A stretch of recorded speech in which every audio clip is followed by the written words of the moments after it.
Hello, and welcome back to our cozy little corner of the internet. I was giving some thought to solo traveling, specifically female solo travel, and how I got started doing it over the years, some of the trips that I've taken, and what that's taught me about myself, what that's given me, and kind of things that I've been able to grow from as a result of solo traveling, and I wanted to share a little bit of that today. So, if you don't know, my name's Alexis. I make videos every single day. Check the track record. Today's day 15. So, feel free to subscribe if you don't mind hearing me yap about career, travel, unbridled audacity, and calculated risk. Let's go on this journey together. So, and getting right into it, one of the first things that I was thinking about is kind of how I was raised, right? And something that you will notice is when I talk about how I was raised, usually it's kind of a double edged sword. And I'll give you an example. Growing up, I was always hyper aware of how people might be feeling and how I had to kind of tiptoe, tap dance around other people's feelings, even before they express those feelings, or even if they might never have those feelings. I'll give you a more specific example. I remember I was teaching a cooking class just like during the pandemic. All of us were trying to do something social, and I was teaching a cooking class. I was making like this chicken dish with like a sauce you could put over rice or like egg noodles, that sort of thing. And I mentioned to the class, if there's anything that you need me to like slow down on or stop and explain something, feel free to let me know. But I tried to make the recipe as straightforward as possible. So it should be pretty easy. And I got the sharpest elbow to my ribs. Mind you, my mom was standing right next to me. I got the sharpest elbow to my ribs because she was like, well, what if somebody else doesn't find it easy and then they feel bad because you said it was easy and they're having a hard time with it? And then, their feelings might be hurt and then they might never want to cook again. And madam, madam. So that's what I mean. It's a positive thing that, you know, you want to be aware of people's feelings and whatnot, but there can also be a certain point when it might be a little much. Just a little much. The other thing is, I was taught to give and to give and to give and to give and to give to a fault. Again, being a giving person, I think there are very few things wrong with being a giving person, someone that's generous with their time and with their resources, and someone that people can count on, and et cetera, right? But, example, I'd spent all day. Something I love to do, by the way, is cooking, and I have loved cooking probably since middle school. I like doing it in like elementary school, helping my mom and dad when they were in the kitchen. But I really feel like middle school is when I like I really took to cooking and to baking. So I'd make cookies and cakes and pastas and casseroles and pot pies and just all sorts of stuff. And I was trying a new recipe. It was my first time making cheesecake, and I decided to make a mango cheesecake. And I slaved over that stove for hours, and then like checking it, making sure I put it in a water bath. I bought a springform pan with my own money. I was so excited. And some friends came over. I don't remember if it was like they called us ahead of time and let us know that they were coming by, or if it was like a last minute, hey, at some point over the weekend, we're going to stop by so we can pick something up, that sort of thing. So anywho, I these friends come over, and it's like the mom and the two kids, and the kids were like who I was friends with, his brother and sister. And my cheesecake had come out of the oven like maybe 15 minutes before it was still hot. You're supposed to wait for it to cool all the way down before, you slice into it and whatnot. So I was so excited. I was like, a couple hours, like, oh my God, Mom will have my cheesecake. And me and my mom go out to greet our friends. And the first thing, well, maybe not the first thing, but like one of the first things out of my mom's mouth was, "Hey, do you guys want some cheesecake?" And I'm like, okay. Not even that I would have minded sharing, but one, it wasn't done. And a big thing for me at that time was like, if the food's not gonna be good, I'm not gonna give it to nobody. I have a reputation to uphold. Okay, I know I'm a beast in the kitchen, but I can't keep my beast status if I'm out here giving people food when it doesn't, like, when it's not ready, when it doesn't taste good, when I'm trying a new recipe and I'm not sure how this is gonna turn out. Like, I have a reputation to uphold. Anyway, so my mom asked, "Hey, do you guys want some of this cheesecake that Alexis made?" And my friends are like, "No, we just ate. It's fine. Like, I'm sure it's delicious, but like, really, it's okay." And my mom was like, "Go get her some cheese. Go get them some cheesecake." And the two sides of me are warring, okay? Because the black child that knows that I could get whooped is like, okay, let me just go do it. But the cook in me that had just slaved over that stove making this cheesecake when they are clearly saying that they don't want it. Ah,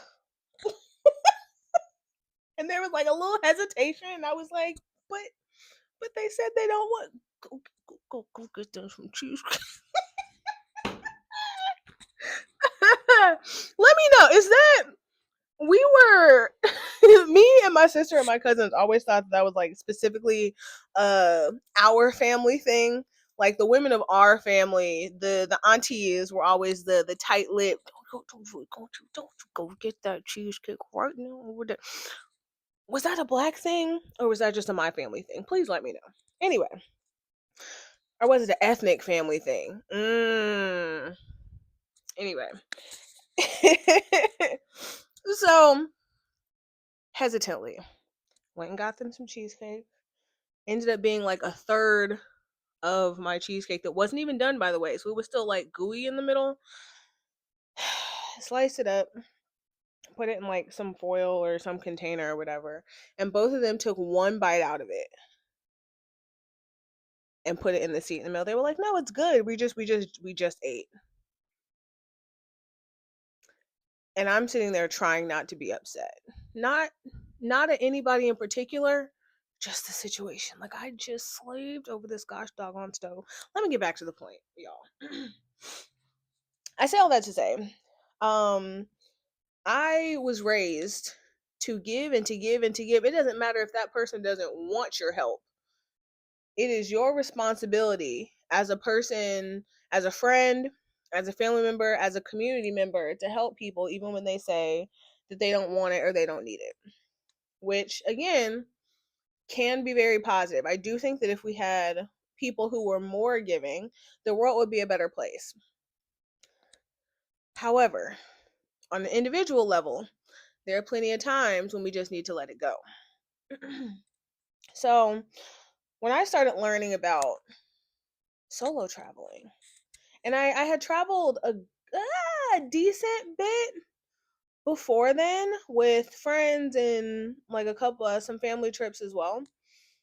But one thing that always irritated me is I would be paying all this money to go on these trips, and conflicts between other people would sully, would mar, would just just make for a trip that wasn't the most positive experience, or other people would make decisions that would put me in danger. Like, hey y'all, I don't think we should be going down this dark alley in this random country. Maybe we shouldn't do this. And everybody else wants to go, and I don't want to be the one person that's like standing by myself or having to take an alternate route when everyone's going one way. Excuse me. We're still trying to find an allergy medicine that works. Whatever works for you, please let me know. I just switched to Allegra. We're only 3 days in. So hopefully in a couple days it'll kick in and my nose will stop running. Until then, this is what we got. Anyway, so I started getting really frustrated. Or in one case, I ended up going on a trip with somebody who ended up being racist. Child, that that is a story for another day. Yeah, we might talk about that farther into the 100-day challenge. But yeah, it was like I was going on all these trips and I felt like either I was missing out on things or there was undue attention being brought to myself and the rest of the group because of things that other people wanted to do.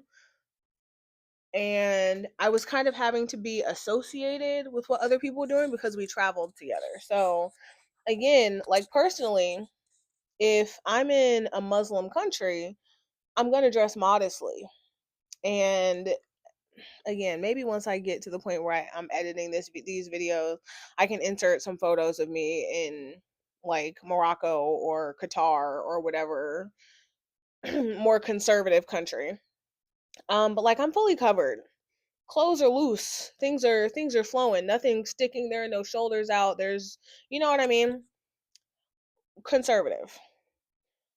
Why in the world am I dressed conservative and another person in my group is in like see-through leggings? Child, why?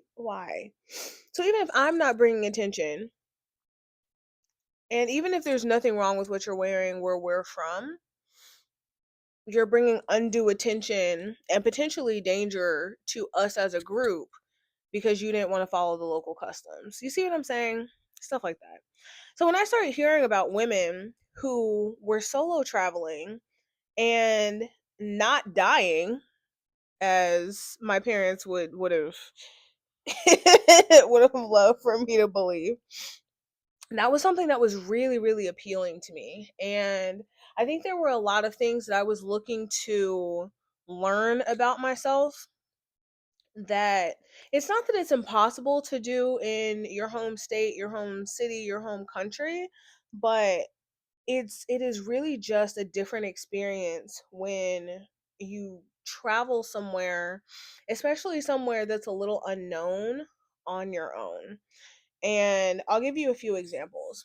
The first thing when I started solo traveling, and my first international solo trip was to Amsterdam. I chose somewhere that was pretty safe, like a very safe country. Public transportation is very easy to navigate. I had been there before.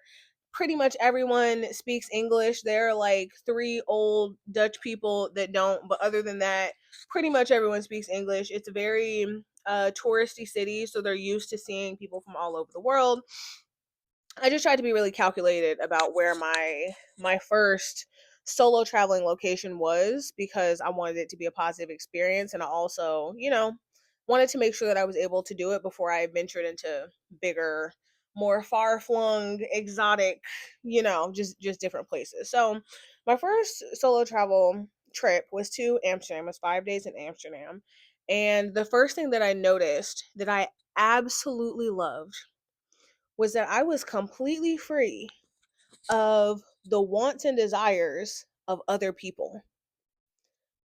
Like I did not have to think about the fact that, I want to get up at 6 or 5 to watch the sunset over sunrise over one of the canals. Or I really really want a good photo at this, tourist attraction. I want to get up early so that I can get a picture of it. Or I want to stay out late and I want to go to the pub down the street and get a beer and some bitter balling and enjoy my life. or I want to go to a different part of the city. I want to go to, a market or a museum, or pivot on a dime. And maybe I had a plan to go to a certain museum, and last minute I was like, you know what? Actually, we're going to go see the tulips. I could do whatever the heck I wanted without having to think of, oh man, the person that I'm with doesn't want to do this. They have different tastes. They have, excuse me, got a little notification. Um, they're not a museum person. They got tulip allergies. They're afraid of falling into the canals. They don't want to cycle around the city or whatever it is. Like I was free to do whatever the heck I wanted. And that's a crazy feeling when you're so used to being hyper aware of everyone else's needs, of everyone else's feelings, of trying to anticipate what somebody else is going to want before they even say they want it. And again, that can be a very positive quality to have. I do think that in a lot of ways it benefits me. But when you can release yourself of that and you don't have that, I don't want to say ball and chain, but like the tether to the other person, it's so freeing. The other thing is that it built a lot of self-confidence and independence in me. I do always feel, or I have always felt that there has been a sense of independence. Like I'm not an only child, but just due to family circumstances, there was a large swath of my life where I kind of was an only child. And there's automatically, hold on, excuse me. And we're back. There's automatically a sense of, let me get comfortable real quick. There's automatically a sense of independence because when both of your parents are busy, when they're both working, and just, general, again, life stuff, you learn to be independent. You learn to play by yourself. You learn to look things up when the internet was like more popular, looking things up on the internet, or looking into my little kids dictionaries and kids encyclopedias to figure out what a word meant, or what this animal was, or like why does the water cycle work, this, how does snow form, whatever it is. There is a sense of independence in just figuring things out because you're alone a lot, right? But it is a very different thing to be on another continent, be in another country, and everything is reliant on you.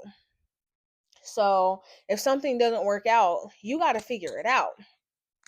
If you're supposed to take a cab to the airport and your cab doesn't show up at the time that you anticipated it, you got to figure that out. If um but whatever it is, so I can't think of another example right now, but whatever it is, you have to rely on yourself and your ability to work through the problem. And there's no one else there to support your decision, or to add to the sense that, okay, this plan B is going to work, or help you come up with a plan B or a plan C or a plan D, etc., etc. And then also you learn a lot about what you're capable of, and I think that's where the self-confidence comes through. Like even just navigating a new city's transportation, figuring out, oh, wait, Uber does not exist in this country. How do I get around? Or this train, metro, tram, bus map is so confusing. how do I get to my hotel from here? All of these things, and like that's honestly kind of minor, but there's so many things that navigating on your own can build a lot of confidence, and then you can take that and bring it back home, which again, talking about calculated risk taking, having all the audacity. If you look back at some of these videos and for the ones to come, that's something that we're going to talk about a lot. And on to the next point. As a very naturally curious child, I was always I got more adventurous as I got older. So again, into I would say probably high school, after high school, I got a little more adventurous, but really sparking so much curiosity and adventure in me because man, again, when you have a view of a different culture, a different place, and it's not filtered through anyone else's experience. Hold on. Okay, I feel like that might be a little bit better. Not too late. We're doing this in real time, y'all. Something about this video was looking real dark. Anyway, um, when it's not filtered through the eyes of someone else, I think that's such a beautiful thing because if you think about it, anytime you travel with a friend, you travel with your family, everything they say, everything, we'll just say everything they say, still, like, you're still processing that information, and what they're saying is being, like, merged with your experience of the place. So, if you're in a new city and the person you're with is like, oh my gosh, it is so dirty. Well, maybe initially you weren't thinking anything about how dirty the city was because you were just enjoying the new sights and smells and sounds of this new place. You didn't even notice like, oh yeah, there's some trash on the ground, or it's a little dusty because the streets aren't paved or whatever. You know what I mean? Your experiences are always they're always kind of going to be filtered through someone else's lens. Even if you have your own thoughts, it's not the same as completely experiencing a place for yourself on your own and coming to your own conclusions about a culture, a people, a place, a food, all of the above. And then there's something so exciting about the fact that you can do what you want. And that kind of adventure, like if you've ever read some of the like OG solo traveling women, trying to think, I used to read some of those blogs all the time. The one that comes to mind initially is Gloria Atonmo. Her blog at the time, which I don't know if the website is still up, to be honest, but it was called The Blog Abroad. She had all these stories of like hitchhiking across Scotland or whichever country it was, or ending up on a yacht in Monaco, and like stuff like that. Just being able to assess the situation, going back to that level of independence, assess the situation and be like, I'm going to say yes to this and it's going to be fine. That is so exciting, but it's also so freeing. It's a difficult feeling to fully describe until you've experienced it for yourself. Another thing that I think is so huge for me when I travel solo is the ability to be fully released from hold on. Okay, we're back. Thank God for remote work and being able to put out fires quickly. Got a Slack message from somebody that was like SOS. We fixed it, y'all. Okay. Back to my second to last point. Something that was really huge for me when I started solo traveling was being completely released from the expectations of other people, because no one knows who you are when you go to this new place.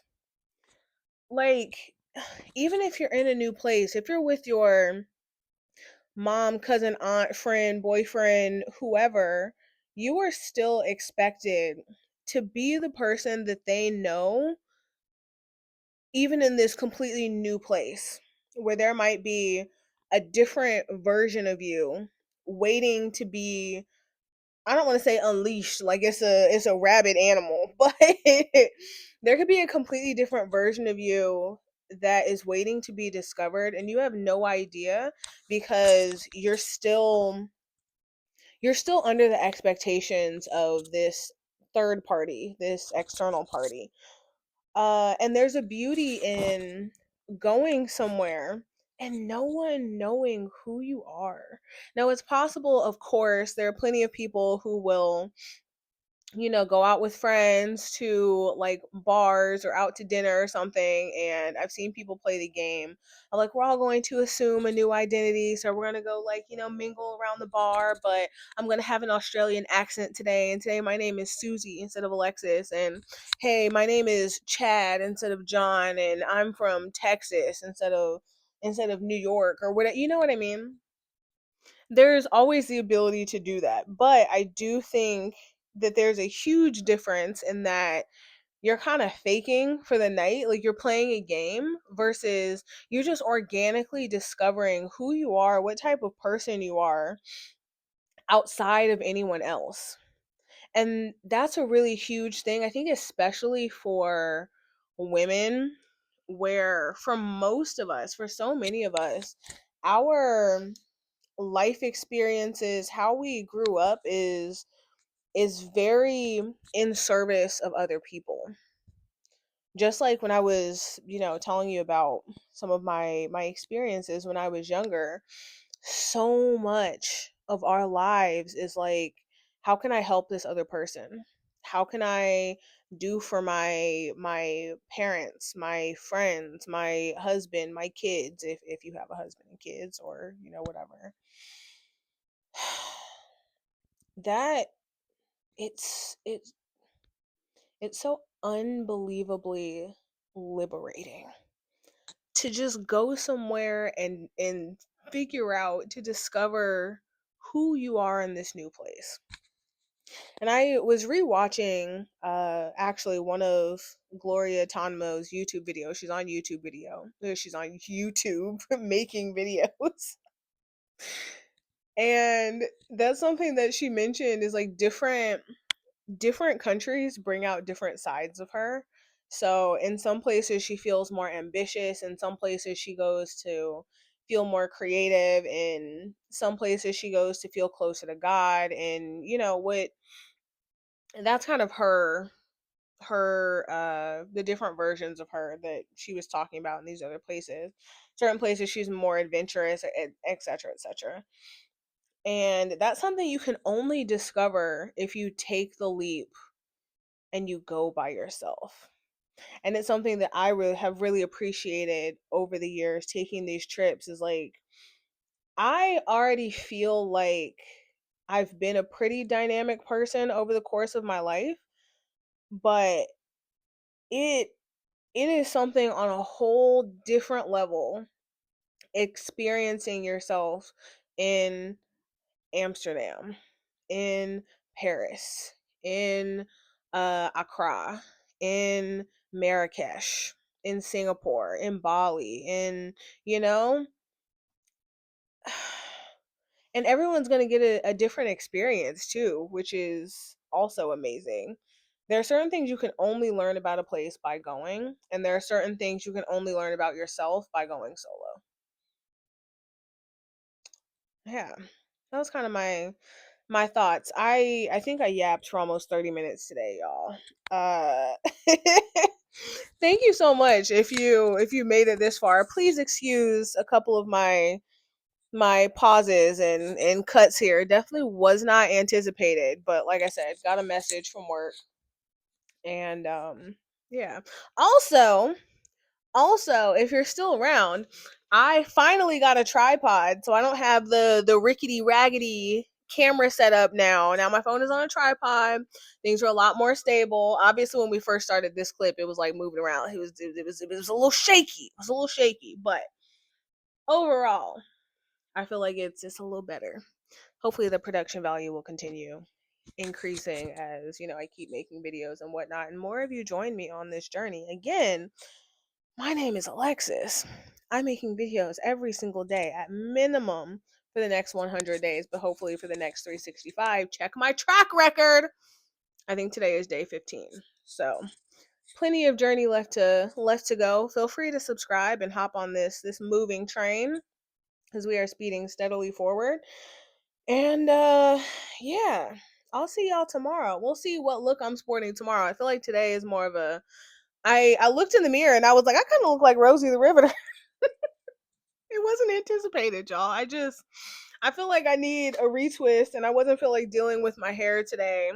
Wanted to do something a little different with my little clippy clips. I haven't worn this shirt in months. It just I don't know, just felt like it fit today. So anywho, if you enjoy these videos, feel free to join the journey, to follow along, to hear me yap. Again, I talk about career stuff, travel, solo travel, taking calculated risks, having all the audacity to improve your life and your career. So, if that's something you want to keep hearing about, feel free to subscribe and I will see you tomorrow. Bye.